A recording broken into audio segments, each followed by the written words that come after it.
With the new ban list comes a new format and also a bunch of new deck profiles. What's going on, you guys? Slim here to give you guys the first of many new deck profiles under our new September 2020 ban list. As always, if you guys are new here, consider subscribing, hit that notification bell. You guys will be notified whenever I upload. You guys will also be notified when I stream over on Twitch. Link is in the description. As always, if you see any cards you want to purchase, especially with a new format, please use my TCG player link. It's in the description below. A portion of what you spend goes back to the channel. It helps me out and I really do appreciate it. So you guys already know, I saw the ban list. I gave my opinions just like every other YouTuber, and people who probably don't even play Yu-Gi-Oh! Gave their opinion, and yeah, there's no denying I'm happy for one thing. They didn't hit any of my invoked cards. Alistair the All-Star is still at 3. We still have 3 Meltdown, and I personally think this deck right here is one of the best decks of the format. While I still believe Eldritch is one of the superior decks, I feel like decks like PK Fire, decks like BA are going to start to really rise up. There's no denying that the invoked engine as well as the Dogmatika cards are still insane, so hopefully you guys who did pick them up did not get rid of them. I think the deck is still very strong. I think it's still well positioned, and I think there's a lot that can be done with this deck going forward in the format. So hopefully you guys do enjoy. This is invoked Dogmatika with Dragoon, of course, because that card is insane. There's no reason not to play it. A lot of people are asking why you play that card.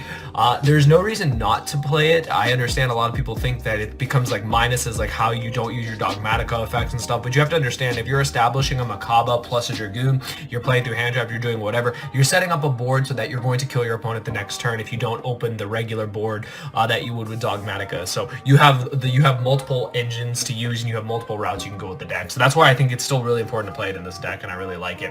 While I still think Mech Knight Invoked is definitely a better going second build with Dragoon, I think this is a very good deck that can go first and go second. I think that's extremely strong in any format, that a deck can go first or second. I've always said, and I still believe it. So anyways, Island Monsters. That's me. You already know. That's 3 me, the All-Star, Alistair the All-Star. Of course, he's still at 3. Thank you so much. I just could not, like, I'd be very sad if he was hit, or if Meltdown was hit, but we still get to play him for a whole nother format. So yeah, one card Makaba just does everything. I love one card engines. They make deck building extremely easy and just very functional in any format. For the Dogmatikas, this engine, so I'm gonna let you guys know, spoiler, this list literally is basically my same exact list minus the Call by the Graves, but I'm gonna give more detail than I did probably in that format, in that deck profile, as to why you know, we chose our ratios and why they pretty much stayed the same, as well as 2 Fleur de Lis and the 1 Maximus. So this literally is still the same. Obviously the Ecclesia is the best one, you being your Stratos. Fleur de Lis helps you OTK, boosts all your Dogmatikas. Don't really need to explain that. You guys already know. Alistair plus a way to Ecclesia plus a Fleur de Lis in hand. If you're able to drop the Fleur de Lis when gets back to your turn, if you cleared the board or do whatever, it's 8,500. So that's crazy. This card's nuts. And we still run the 1 Maximus. So like I said, there's still the debate of should you play Maximus, should you not play Maximus. You know, if your opponent has cards for it, they have cards for it.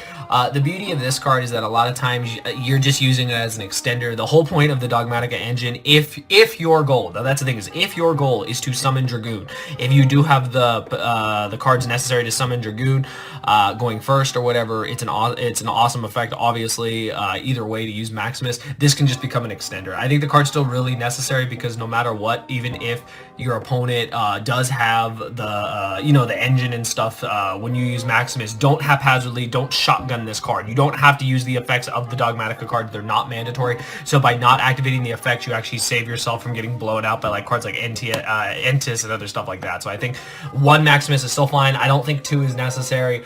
I would side the other copies, because then if you're playing against a deck that you know for sure doesn't have the targets and stuff, or isn't playing Dogmatika cards, you can side in. And the card by itself is insane. Like Maximus by itself is insane. So the engine has stayed exactly the same, as well as the hand traps, which is the next part of the deck. I still think Ash is very important. I still think the Gamma Driver package is very important. There's no denying that these hand traps aren't really going to change. It doesn't matter that Block Dragon's gone. It doesn't matter that, you know, there's like a couple changes to the format. Ash is so generic. There's so many things you can hit. Like, obviously they weren't going to hit Dragoon. Anyone who thought they were going to hit Dragoon, I'm sorry, you're a moron. Like, they were never going to hit a new card that literally just came out. I'm sure they've done it in the past. Someone will probably tell me in the comments they've done it before, but Dragoon was a seller of the tin. They're still selling the product. They still need the cards, you know, to sell it, to do things. Ash is just great for stopping the fusion. Ash is just good against a lot of things. Driver as well, like Gamma Driver is insane, because just being able to, you know, stop something. Again, I've said it so many times, like if you open Meltdown, you Meltdown, they Ash, you Gamma, you could even make a an Omega rip another card out of their hand. Like, there's so many things you can do with this card. Going second, the card is amazing. It gets 2 bodies on board, which just helps you either link climb or just attack your opponent. By itself, it's 3,500. I've said it before. I think this is easily the best hand trap still in the format. Being able to catch stuff is very important. Plus, Numeron, of course, didn't get touched. Zexal didn't get touched, so having outs to those cards is very important as well. And then, as I always say, the ultimate wizard in terms of attack and defense, as well as a ferocious dragon with a deadly attack. You have to play both of them, obviously, to summon Dragoon. Like I said, just play cool arts. These are just the ones that I play in order to summon Dragoon. So one cool thing about this deck, so even if you open Red Eyes and Dark Magician, if you open an Invocation too, you can actually summon Dragoon. That's actually pretty crazy. You never want that to happen, but hey, if it does, it does. Spells, of course, Triple Meltdown. I'm so glad this is still at 3. Field Spell is absolutely ridiculous. I just love this card. You guys already know. Any way to Alistair is the way to play. 2 copies of Invocation. Again, you guys already know. We've foregone Desires for so long. You guys already know it's going to be a 3-2 split, especially for Invocation. There's no need for a third. We aren't playing Alistair the Link. I'll be honest, if I did decide to play Alistair the Link, I probably would play a third Invocation, because that would be another way to OTK. However, since we're not playing that route, I don't think it's necessary. And then, of course, the one already mentioned, Red Eyes Fusion. So I put it with the Fusion cards. Like I said, worst case scenario, if you do open Red Eyes and Dark Magician, like, just say it's just not your day. Like, you can have those terrible days where you can be playing on DN, and you guys already are Dueling Book. You already know with their awful simulator, you open Invocation plus Red Eyes plus Dark Magician, and you can still make a Dragoon. So it's pretty crazy. And obviously we have the Fusion, hard draw it, activate it, or send. The goal is to send it with Verde. On to the rest of the spells, of course, Triple Nadir Servant. Like I said, if you're not going after the Verde play, or you're not going to the route to make Dragoon, you obviously have Nadir Servant to help you just do so many things. Like, this card is absolutely amazing. What I love about it is that you're just able to do so much. People forget you can also get cards from the graveyard, so this is a good recycle card as well. I think people forget that a lot. It does say, add 1 Dogmatika monster from your deck or graveyard to your hand, so you are able to recycle stuff. So I think that's very important. Like, you can recycle Maximus and use it like later if if you've already established like so much. You can just get so far ahead of your opponent. So that card's insane. I'm gonna call this the new Call by the Grave, because I had 3 Call by the Graves in here, and then, well, the list told me no. So the reason why this is in here is obviously it's a good draw card, it's a good follow-up, and now this kind of is your pseudo Call by the Grave. Now, obviously, it does not do what Call by the Grave does. It does not negate the monster, it does not banish it, does not prevent your opponent from using another one.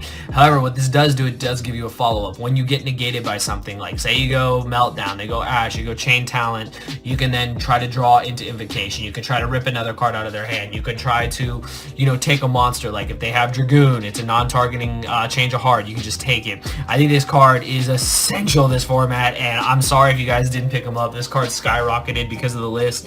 I just really think you need it along with this card. Funny thing is, this card didn't go up that much. I don't even know if it went up. It probably didn't. I still think this card is very good in this deck. People forget as well that you are able to send cards from the field. So people have been asking, you're going to burn your hand out with Droplet. No, you just, you can send cards like Alistair. You can send cards like your Dogmatika cards to the graveyard. And the beauty of that is if you get Alistair in the grave, obviously that turns Invocation on. And if Alistair resolved, you obviously have the Invocation. So Droplet is very strong in this deck. And I think I failed to let you guys know as to why this card is so strong. So the fact that you can send stuff from the field is very strong. The lights in Alistair obviously make your Macabre, which is very important, and just being able to play through a board is very important.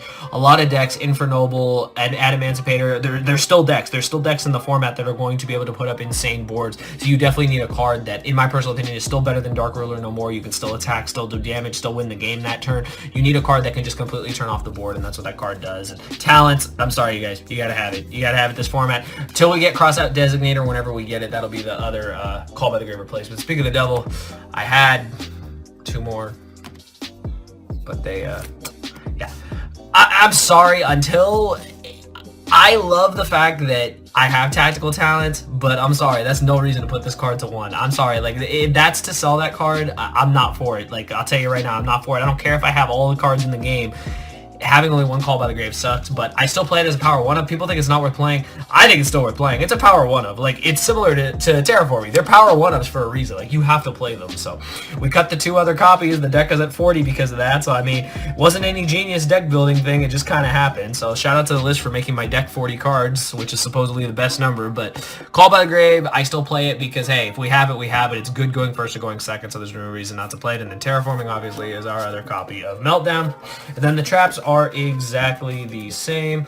Triple copies of Imperm, the Schism, and the Punishment. Don't need to explain any of this. Another amazing hand trap. Call by the Grave isn't in the format, so it doesn't really, it really is like as a 1-up, so it doesn't really matter, but Imperm is still broken, going first or second. Schism to make our Winda, and Punishment because the card is fantastic. It's a great follow-up play to just on your opponent's turn, just get rid of their monster. They pass, you attack them for a game with all your established Dogmatika cards. But that's it for the main deck. Extra deck is exactly the same.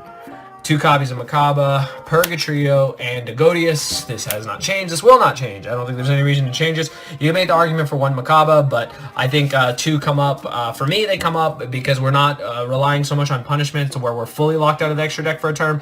But Makaba's also in there because I'm still playing the Nova because I still respect the mirror match, whether people do or not. I still think there's no reason not to respect the mirror match. Of course, best fusion ever. This card is broken. This card's not been printed, but hey, whatever. The 2 Shadolls. So, like I told you guys in the last profile, reason I cut Construct, App Cologne can search the Schism. You can discard something that isn't the Schism. If you get Alistair into the grave, you can then make Winda with the Schism. So the reason why I use this is instead, like, I needed the room. Like, you're adding 2 cards, you're adding Dragoon Inverted to the deck. I did practicing with the deck and realized, okay, Construct for me personally didn't come up a lot. If you do have the room to play it, please play it. Maybe cut the Makaba to 1 if you feel like you're only ever going to use 1, and then play the Construct. But for me, this was fine. So I haven't changed this ratio at all. And then all the graveyard food. Still the 1 Titaniclad. I mean, I wish I could play 2, but again, space is kind of tight, and I value the 2 Elder Entities more. It's just really good disruption. I think they're very important in this deck. There's no reason not to play at least 2 of them. Also, you know, your opponent plays Maximus, you send an Entis. I mean, they just, you know, they're out of luck. 1 card Makaba. Seen it 20,000 times already. Verde, the card didn't get banned, so we were wrong. We thought this card would go to 1 and get banned. Nope, they want you to play Dragoon, so play Dragoon. And then Omega, obviously because it recycles, and Nova because it's just, I respect the mirror match. You don't have to play this. Like, you can cut this for Construct. You can even cut Makaba and play another thing like the Pegasus, Adignist, or whatever it is. Play whatever you guys want. This is just my personal way of playing it, just because I still respect the mirror match, because, hey, I mean, that's just how I do things. But that's the deck, you guys. I know, it's exactly the same, but that's kind of a good thing, and I'll tell you why.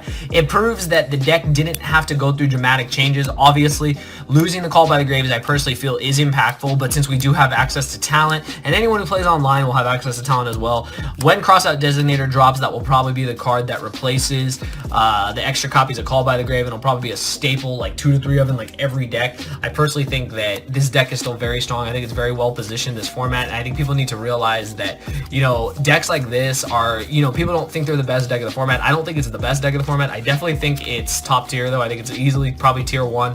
The fact that you can play the Dogmatika cards, the Invoke cards, and Dragoon all in one deck is just like mind-boggling to me. And I think that, you know, you play the right hand traps like we have been playing all format, and I think the deck is going to shape up just fine against every deck in the format. But those are my thoughts, you guys. Let me know yours in the comments below. Give the video a thumbs up if you enjoyed. You guys have been killing it lately, so I really appreciate it. Let me know your thoughts on Invoke Dogmatika going forward. Are you a fan of the deck? Are you not a fan of the deck? Are you personally playing the deck? And if you are, would you make any changes or any recommendations to improve this deck as the format progresses? Expect more deck profiles coming soon. Mech Knights, pure Mech Knights, and Mech Knight Invoked are on the way, so give me time, as well as new Thunder Dragons, just waiting on a couple cards, and we're going to have a new build of that thanks to Andres Torres, because I mean, that man is literally the Thunder God. So there's a lot of great profiles coming here on the channel, and hopefully you guys will stay tuned. But as always, give it a thumbs up if you enjoyed, and I will see you guys next time.